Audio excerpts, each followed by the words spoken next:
coming from the western side of Ghana, which is also a harbor city, where vessels come in and go. Something like irregular migration has been seen with us. I mean, we are living with it. It has been a problem for a very long time, and I feel like people have to address it.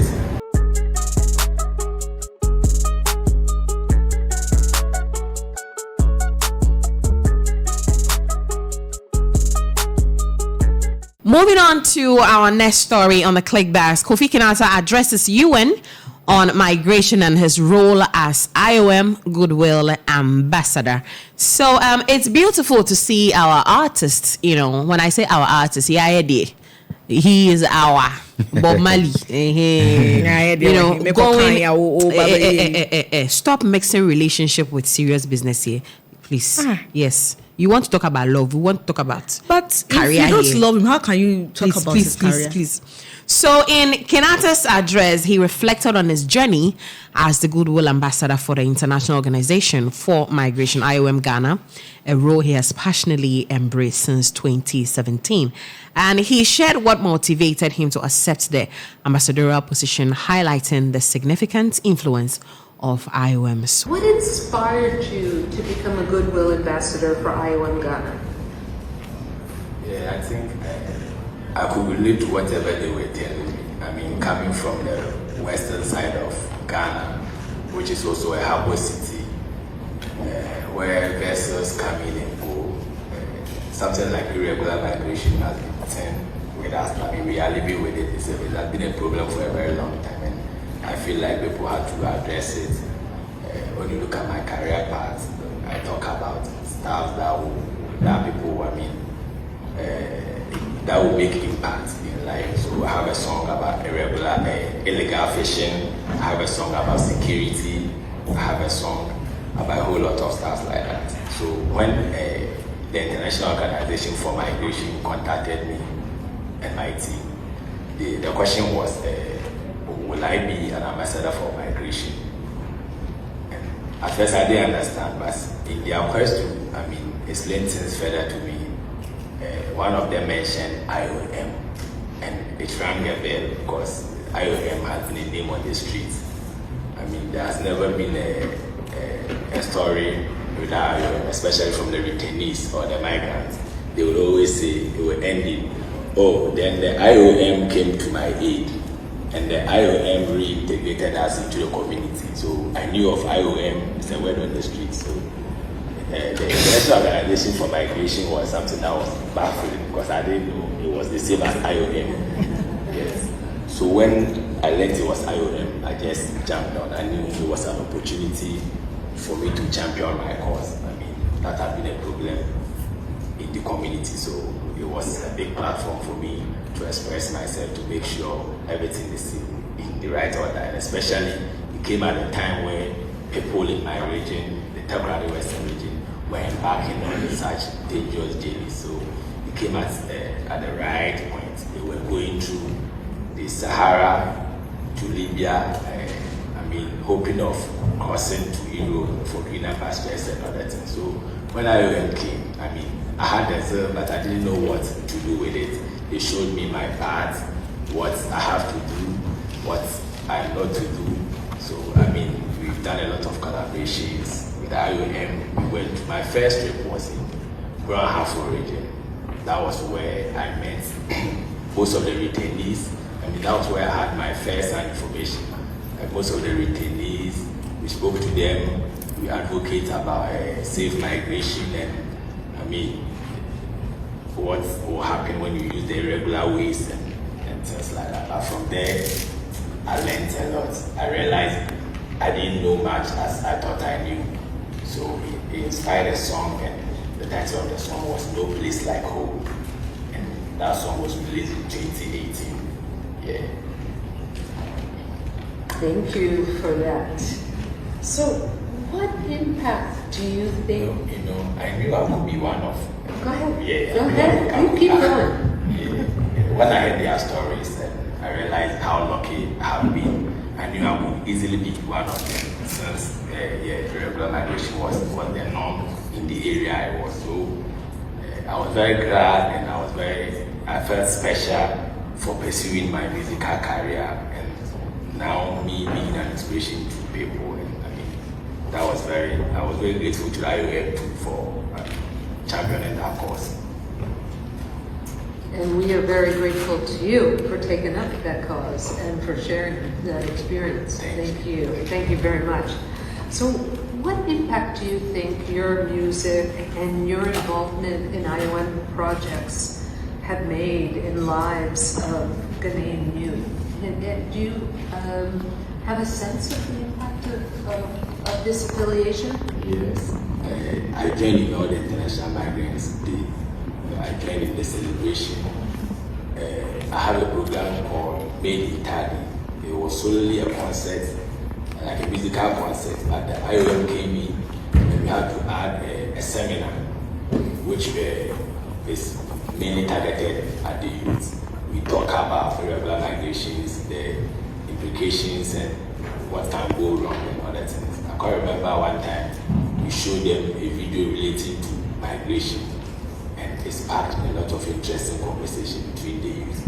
Most of them are ignorant, they don't know what's going on. Most of them are convinced by their friends, peer pressure. There are some people called agents.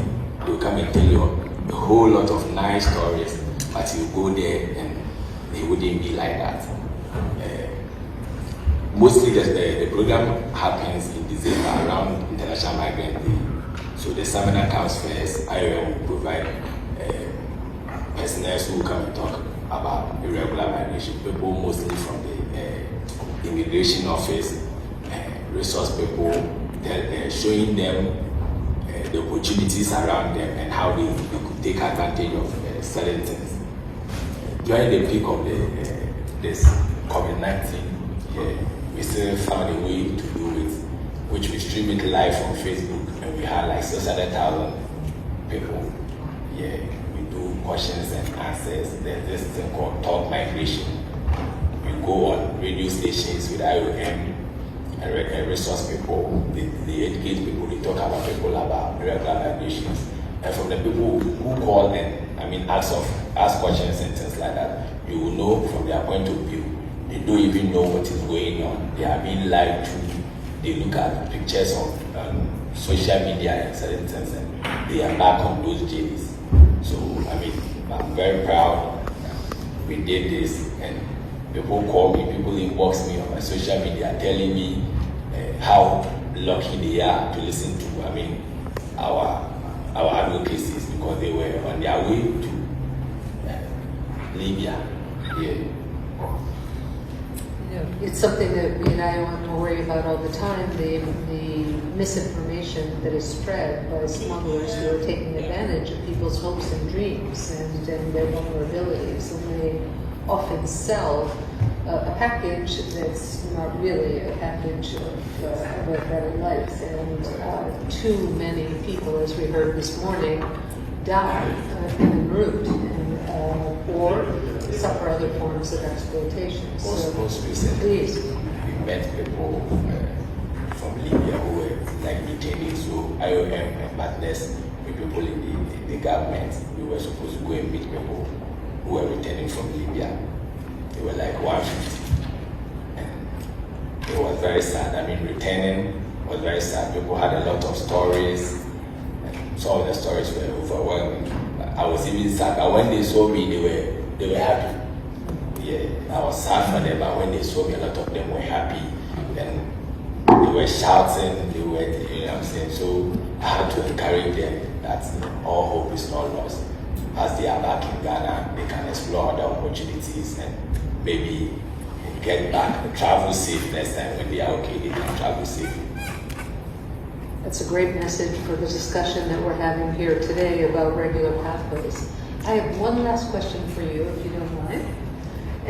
Were there any particular challenges or memorable opportunities that you recall in writing songs on irregular migration? It's not an easy subject to write about. No, because I will provide you with a pamphlet, the whole pamphlet. More information than you want. Yes, and they will expect you to do a 3-minute song out of the pamphlet. when you think you are done, they will just call and say, oh, you didn't add this side. From my point of view, most of the side, no, I wouldn't say necessary, but we can summarize everything, but they want it into details. Sometimes it gets on my nerves. But if you're that colleagues, if you're that. But I'm happy working with them. So the most difficult part was me putting myself in the shoes or in the conditions of the migrants. I mean, I had to pretend as if, act like I have been there. So I relied on stories from friends. I had to talk to a lot of people, like gathering information. And also, I didn't want the song to sound like something that is reminding them of their struggles. Yes, I wanted to appeal to those who had it in mind, those who are about to embark on that journey. So, you are making a song, it should sound nice, it should attract people to come and listen. At the same time, your message should be clear. At the same time, you really want to offend certain people. So, it was kind of difficult, but we came through. And the song is doing very well, especially to the targeted audience. They will sing it, they will dance to it, and later they will go and think about it. Because I infuse everything, you have to dance, the melodies are nice, then later you will think about it. And I think it had made a lot of impact. People were ignorant, a lot of people, they called in and they were sharing testimonies and things like that, like their stories when they heard the song, and because of the song they didn't do certain things. People are getting the message, and I'm a happy man. And we are a grateful organization for your efforts. Thank you very much, Kofi. So it's quite inspiring to hear what you've taken on, and you putting yourself in the shoes of the people who are thinking about embarking on a dangerous journey and trying to help give them hope for the future and not risk their lives. Thank you very much. It's a pleasure. And for the audience, you have something special to look forward to at the end of our day today. So Kofi very kindly and his team has agreed to open our reception this evening. So right after we finish here at the visitors entrance at 6 o'clock, Kofi will share a few of his songs on migration. You'll get to hear him singing Infante, I hope, maybe a little in English, and in English. And I hope you will all join me in thanking Fante for being brave enough to come here and to tell the story of what he's doing, and to be brave enough to do what he's doing, to try to help save people from the exploitation and even losing their lives. Thank you very, very much, Kofi. Thank you.